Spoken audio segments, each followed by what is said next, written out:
Doctor গরুর তো বীজ দিলেন, কি কি খাওয়াবো? কি কি খাওয়াবেন? হ্যাঁ। আসলে অনেকেই আমরা গ্রাম অঞ্চলে বলে থাকি যে বীজ দেওয়ার পর গরুকে 3 ঘন্টা খাবার দেওয়া যাবে না, গরুকে লটকে রাখতে হবে। হ্যাঁ। আসলে এটা সম্পূর্ণ ভুল ধারণা, বুঝতে ভুল। পারলেন? হুম।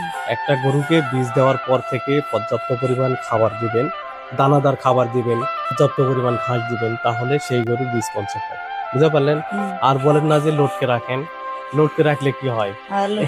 এই গরুটা যদি লটকে রাখেন, এমন ভাবে লটকে লটকে রাখে, খাবার টাবার দেয় না, 3 ঘন্টা কি কষ্ট হয় না কষ্ট গরুটার? হয়, হ্যাঁ। হ্যাঁ, গরুটার কষ্ট হয় না? এই গরুটা যদি আল্লাহর কাছে ফরিয়াদ করে, আল্লাহ এক শ্রেষ্ঠ বান্দা, মানে সৃষ্টির সেরা জীব আমাকে এরকম কষ্ট দিছে, 3 ঘন্টা যাবত লটকে রাখিছে, খাবার দেয় না, তখন কি হবে? আল্লাহর কাছে অভিযোগ করলে কি হবে বলেন?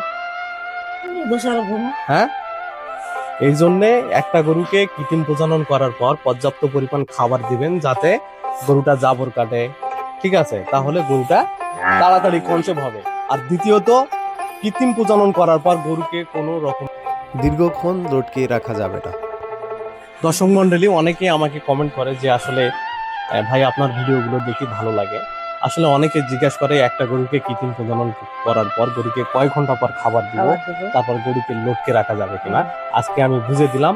যারা এই মুহূর্তে ভিডিওটি দেখছেন তাদেরকে অনেক অনেক শুভেচ্ছা জানাই। আজকের ভিডিও আপলোড করেছি। আসসালামু আলাইকুম।